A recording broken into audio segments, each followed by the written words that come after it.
but stage is yours. Buildup வேறு பயமா? இல்லை இல்லை, பில்டப் இல்லை, ஃப்ரம் த ஹார்ட் தான் எப்போதுமே. எல்லாருக்கும் வணக்கம். ப்ரெஸ் டீசர் லான்ச் எல்லாருக்கும் வந்ததுக்கு ரொம்ப நன்றி. ஃபர்ஸ்ட் நான் ஜவஹர் சாருக்கு வந்து எனக்கு தேங்க்ஸ் சொல்லிக்கிறேன். சார் என்னோட கரியரை வந்து நீங்கள் தான் ஆரம்பிச்சு வச்சிங்க. இன்றைக்கி வரைக்கும் இந்த வண்டி ஓடிட்டு இருக்கு. என்றைக்குமே நான் மறக்க மாட்டேன். இன்றைக்குமே என்னோட கரியருக்கு வந்து நீங்கள் தான் வந்து நிற்கிறீங்க. நான் எது கேட்டாலும் உடனே செஞ்சுருவார். அவர்கிட்ட வந்து ஒரு ஆர்டிஸ்டாக அறிமுகமாக்கி இன்றைக்கி வந்து நாங்கள் வந்து ஒரு ஃபேமிலியாக இருக்கோம். அது நான் ரொம்ப பெருமைப்படுறேன் சார். கண்டிப்பாக நான் உங்களோட இருக்கிறதுல நிறைய ஃபெஸ்டிவல்ஸ் ஆகட்டும், நம்ம ஃபேமிலிஸில் எது நடந்தாலும் நான் அங்கே இருக்கேன், நீங்கள் நம்ம வீட்டுக்கு வரீங்க. அது ரொம்ப ரொம்ப எனக்கு பெருமையான ஒரு விஷயம். அண்ட் நம்ம பெரிய ஃபேன் சார். அது நம்ம கிட்ட நிறைய தான் சொல்லியிருக்கேன். யாழினி மோகினி அண்ட் திருச்சிற்றம்பலம் இதெல்லாம் வந்துட்டு அத்தனை தடவை பார்த்துருக்கேன். உங்களோட மேக்கிங் அண்ட் நீங்கள் உங்கள் ஃபேமிலியில் வந்துட்டு நீங்கள் அந்த எந்த விஷயமா இருந்தாலும் நீங்கள் ஹேண்டில் பண்ணுறது எல்லாமே கூலாக ஹேண்டில் பண்ணுறீங்க. அது எனக்கு ரொம்ப ரொம்ப பிடிக்கும். அது நான் நிறைய கற்றுருக்கேன் வந்துட்டு. எப்படி எந்த ஒரு சுச்சுவேஷனாலும் இவ்வளோ காமாக ஹேண்டில் பண்ணுறது. ஸோ அது கண்டிப்பாக எல்லாருமே தேவை சார். ஏன்னா நான் ஒரு பயங்கரமான ஓவர் திங்கர். நான் ஏதாவது ஒரு ஸ்டேஜ் தெரியும், நான் ஏதாவது நான் வந்து அப்படி யோசிச்சுப்பேன். ஐயோ அடுத்து என்ன ஆகணும், தூக்கம் வராது. அது மைண்டுக்கு ஓகே இது கிளியர் அப்படின்னு தெரிஞ்சாலும் அந்த கட்டத்துக்கே போவோம். அந்த மாதிரி நான் உங்கள்கிட்ட நிறைய கற்றுக்கிட்டேன். Thank you so much sir. நம்ம இந்த ரிலேஷன்ஷிப் இன்னும் பல வருடம் நம்ம போகணும், எப்படி இருக்கணும், ஹெல்த்தியாக இருக்கணும்னு நான் வந்து கடவுளை வேண்டிக்கிறேன். தேங்க்யூ. என் ஒய்ஃப் ஸ்ரேயா வந்திருக்காங்க. அவங்களோட சப்போர்ட் வந்து எனக்கு ரொம்ப ரொம்ப பெருசு. அவங்க இல்லைன்னா கண்டிப்பாக அளவுக்கு வந்திருக்க முடியாது. எப்படி சொல்லணும்னா அதை சொன்ன ரொம்ப நான் நிறைய யோசிப்பேன். அடுத்து என்ன பண்ணுறோம், நம்ம லைஃப் எதை நோக்கி போகுது, சொசைட்டிலாம் இன்ஸ்டாகிராம்லாம் பார்க்கும்போது இப்போலாம் பழகுது. ஏன்னா இன்ஸ்டாலெலாம் வந்து அவ்வளோ போஸ்டெல்லாம் பார்த்தீங்கன்னா எதுவுமே நமக்கு பாசிட்டிவாக இருக்கிற மாதிரிலாம் இப்போ கிடையாது. இது அங்கே நடந்தது, அது அங்கே இருந்துச்சு, இந்த ஒரு குண்டு வெடிச்சது, ஏலியன் வருது, அதுன்னு சொல்லி இதெல்லாம் பார்க்கும்போதே பயமாக இருக்குது. ஸோ அவெல்லாம் வந்துட்டு யோசிப்பேன் என்ன பண்ணுறது அப்படின்னே தெரியாது எனக்கு. அப்போது என்னன்னா எனக்குமே கடந்த ஒரு 2 வருஷமாக ரொம்ப பயங்கரமான ஒரு பேட் டைம். என் ஃபேமிலியாகட்டும், அம்மா உடம்பு சரியில்லை, இந்த மாதிரி நிறைய விஷயங்கள் என்னை சுற்றி நடந்தது. நான் ரொம்ப ஒரு பயங்கர ஒரு டிப்ரெஷனுக்குள்ளாயிட்டேன். என்னன்னா இது எதுவுமே ஒரு ஹேப்பனிங்கோ ஒரு விஷயமே நடக்க மாட்டேங்குது. நான் எப்பவுமே வந்து ஓரமாக உட்காந்துட மாட்டேன். அடுத்து என்ன பண்ணணும், ஏதாவது ஒரு முயற்சி எடுக்கணும், நம்ம அடுத்த கட்டத்துக்கு போக முயற்சி எடுக்கணும்னு ஏதாவது யோசிச்சுட்டு தான் இருப்பேன். ஸோ அப்படி போயிட்டே இருக்கும்போது சரி ஓகே எனக்கு இது ஒரு சின்ன பழக்கம் இருக்குது. ஓகே ஒருவேளை நம்ம டைம் சரியில்லையோ, நம்ம ராசி சரியில்லையோ, குழந்தை அழுகுது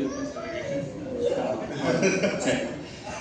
ஸோ நம்ம டைம் சரியில்லையோ ராசி சரியில்லையோன்னு சொல்லிட்டு என்ன பண்ணோம்னா சரி ஓகே நம்ம வந்து யூடியூப்பில் போய் நம்ம ராசியெல்லாம் போட்டு என்ன டைம் எப்படி இருக்குன்னு பார்க்குற ஒரு பழக்கம் எனக்கு இருக்குது. தயவுசு தப்பாக நினச்சிக்காதீங்க. இல்லை போய் பார்ப்பேன். பல பேர் பண்ணுறது தான் இல்லை. அப்போ நேற்று கூட பார்த்துறேன். நீங்கள் பார்த்தீங்களா? அங்கே போனவுடனே இன்னும் டிப்ரெஷன் அதிகமாக இருக்குது. அந்த தமிழ் டைட்டில்லாம் நீங்கள் பார்த்தீங்கன்னா வந்து வயது வரம்பு மீறி ஒன்று நடக்க போகுது. என்ன நடக்க போகுது உங்கள் லைஃப்பில்? வயது வரம்பு மீறி என்ன நடக்க போகுது அந்த மாதிரியெல்லாம். இன்னொன்று வந்து வாழ்க்கை தலைக்கெல்லாம் மாறப்போகுதுலாம் தமிழ் இருக்குது. ஏற்கனவே நம்ம பயங்கர டிப்ரெஷன் இருக்குது. அது பார்த்தா இன்னும் டிப்ரெஷன் ஆகிடுச்சு. அதனால் இந்த டேட்டு போட்டு இது நடந்தே தீரும் அப்படின்னு. ஆமாம் இது கண்டிப்பாக அந்த டேட்டில் நடந்தே தீரும் அப்படிலாம் போட்டுருவாங்க. சரி ஓகே இது வந்து வேலைக்காக சொல்ல அதை விட்டுறது. அப்போல்லாம் வந்து ஸ்ரேயா வந்து அவங்க என்ன மாதிரி கிடையாது. அவங்க ரொம்ப கூலாக ஹேண்டில் பண்ணுவாங்க. அவங்களோட சிரிப்பு எனக்கு ரொம்ப பிடிக்கும். ஸ்ரேயா பார்க்கும்போது ஓகே நம்ம கொண்டாடி இருக்கா நமக்கு, ஸோ பார்த்துக்கலாம் இருந்தாலும் பார்த்துக்கலாம்னு சொல்லி ஒரு கான்ஃபிடென்ட் வந்து எனக்கு ஸ்ரேயா கிட்ட தான் கிடைக்கும். தேங்க்யூ. நான் ரொம்ப நிறைய நான் கடமைப்பட்டிருக்கேன். நீ கிடச்சி நான் கொடுத்து வச்சுக்கணும். Thank you so much. அண்ட் நான் டார்க் வரேன்.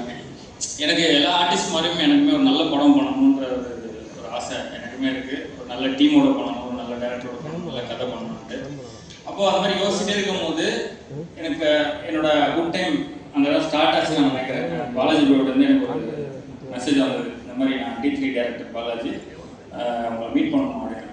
நான் வந்து D3 படம் பார்க்கலங்க, நான் தியேட்டரில் பார்க்கல. பட் ஆனால் அதோட ஒர்க் டிஜிட்டலில் நான் பார்த்துருக்கேன். இந்த போஸ்டர் அண்ட் வந்து இந்த ட்ரைலர்ஸ் இதெல்லாம் நான் நிறைய பார்த்துருக்கேன். பார்க்கும்போது அதோட ஒர்க் வந்து நீட்டாக இருக்கும். நல்லா இந்த மாதிரி கிளாரிட்டியாக குவாலிட்டியாக சூப்பராக பண்ணியிருப்பாங்க. பார்த்தோன்னே ஓகே நல்ல டேரக்டர் ஆச்சு அப்படின்னு சொல்லிட்டு டக்குன்னு நான் ஒரு கால் பண்ணி நானே உடனே கூப்பிட்டு எப்போ வரணும்னு சொல்லுங்கள் நான் வந்து மீட் பண்ணுறேன் அப்படின்னு சொல்லி நான் நேரில் போய் மீட் பண்ணேன். ஸ்டோரி சொன்னாங்க, சூப்பராக இருந்தது. ஒரு த்ரில்லர், ஒரு காப் ஸ்டோரி. நம்ம வந்து இப்போ என்ன மாதிரி வளர்ந்து வர இந்த ஏர்லி ஸ்டேஜில் ஒரு காப் ஸ்டோரி கிடைக்கிறது வந்து ரொம்ப ரேர்னு தான் நான் நினைக்கிறேன். ஏன்னா அவ்வளோ ஈஸியாக டக்குன்னு வந்து அமைஞ்சிடாது ஒரு ஆர்டிஸ்ட்டுக்கு. நான் ரொம்ப லக்கியாக ஃபீல் பண்ணேன். ஓகே ஒரு காப் ஸ்டோரி இது நம்ம சூப்பராக பண்ணலாம். ஏன்னா ஒரு ஆர்டிஸ்ட்டுக்கு நம்மளை டிஃப்ரெண்ட்டாக நம்ம காமிச்சிக்கலான்ற ஒரு நம்பிக்கை எனக்கு இருந்தது. இந்த கதை நம்ம கரெக்டாக இருக்கும், ஒரு சேலஞ்சிங்கான ரோல், இது நம்ம கண்டிப்பாக எடுத்து பண்ணணும்னா அவர்கிட்ட நான் சொன்னேன் கண்டிப்பாக நான் பண்ணுறேன் ப்ரோ, 100% நம்ம பண்ணலாம் அப்படின்னு சொல்லி நான் சொன்னேன். ஸோ அப்படி கிடச்சது அந்த படம். இந்த படம் சூப்பராக வந்திருக்கு. ஆனால் ஒரே ஒரு விஷயம் சொல்லிக்கிறேன், பாலாஜி ப்ரோ கண்டிப்பாக உங்களோட டேலண்ட்டுக்கு நீங்கள் வந்து கண்டிப்பாக ஒரு பெரிய இடத்துக்கு போவீங்க.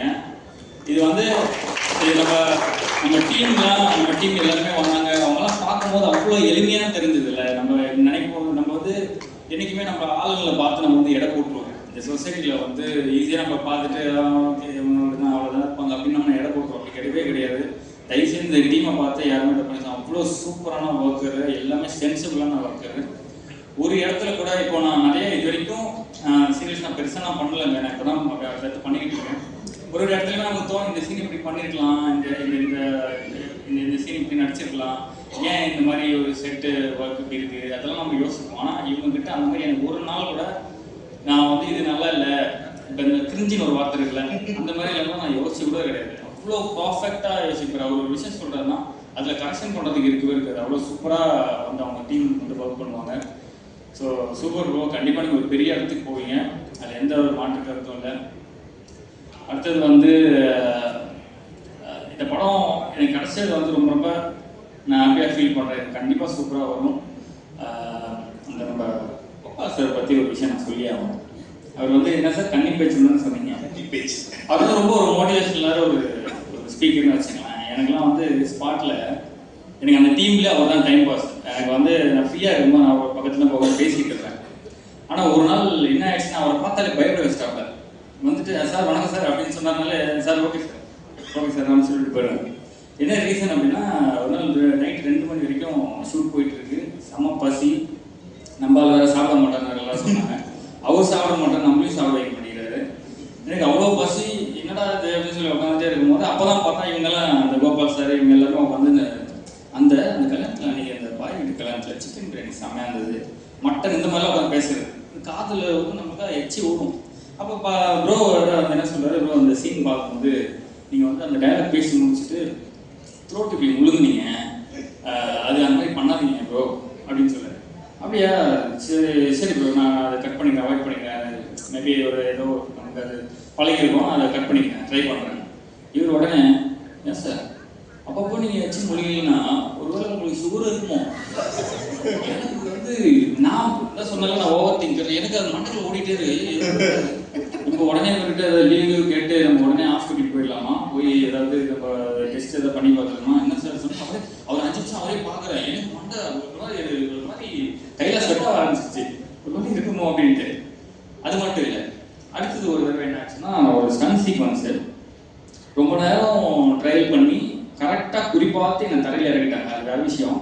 பெட்டில் இறக்கவும் நான் ரொம்ப கான்ஃபிடென்ட்டாக இருக்கேன், அப்படி இழுத்து பார்த்து தரையில் இறக்கி விட்டாங்க. அந்த பெயின் எனக்கு கிட்டத்தட்ட ஒரு வாரமாக இருக்குது, ஏன்னா அவ்வளோ ஹைட்லேருந்து விழுந்தேன் நான் கீழே.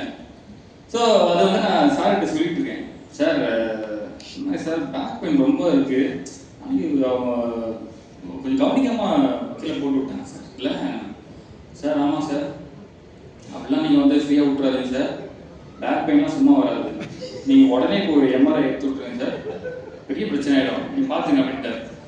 ஐயோ என்னடா இது அப்படின்னு சொல்லிட்டு அந்த மாதிரி ரொம்ப அவர்கிட்ட பேசும்போது எனக்கு ரொம்ப ஒரு மோட்டிவேஷனாக இருக்கும்.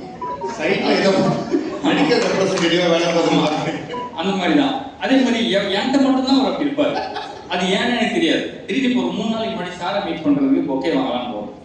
எனக்கு பார்க்குறாரு, நான் வந்து ஒரு காப் பண்ணுறதுனால ஷேவ் பண்ணணும் இல்லையா, பார்த்தோன்னே கேட்குறாரு, சார் நீங்கள் ஃபுல் ஷேவ் பண்ணலாம் சார், நல்லா இருக்கீங்க, இந்த தாடி நல்லா இல்லை சார், சார் நம்ம பக்கத்தில் சலூன் இருக்குது சார், நம்ம ஷேவ் பண்ணுறோம் சார். அப்புறம் இல்லை சார் இந்த தாடி சொல்ல, நீ முன்னாடி நல்லா தாடி வச்சுருந்தீங்களா அந்த மாதிரி சார், நான் போய்ட்டு ஒரு வாரம் கழிச்சு வரேன் சார், உங்களுக்கு என்ன சார் பிரச்சனை, என்னை பார்த்தாலே உங்களுக்கு என்ன தோணுது, ஏதாவது உங்களுக்கு சொல்லணும்னு சொல்லுறாங்க. அப்போ தான் அப்படியே பார்த்துட்டு அந்த மாதிரி ஒரு ஃபன்னான ஒரு இதுதான். ஸோ இந்த டீமில் நிறைய ஒரு ஹாப்பியான மூமெண்ட்ஸ் எல்லாம் சூப்பராக இருக்குது. அண்ட் வந்து நான் காஸ்டிங் பற்றி நான் சொல்கிறேன். இவரோட காஸ்டிங் வந்துட்டு நிறைய பேசணும், ரொம்ப டைம் இருக்குதா இல்லை, காஸ்டிங் வந்துட்டு அவ்வளோ சூப்பராக பார்த்து பாலாஜி வந்து செலக்ட் பண்ணிருக்காரு. இன்னும் நிறைய பேரால் வர முடியலன்னு நினைக்கிறேன். வேல்ராமூர்த்தி சார் இருக்காங்க, ரித்திகா மேம் இருக்காங்க, அப்புறம் ஜெயக்குமார் சார், பிரதீப், தர்ஷிகா, சுமித்ரா, இன்னும் நிறைய பேர் இருக்காங்க.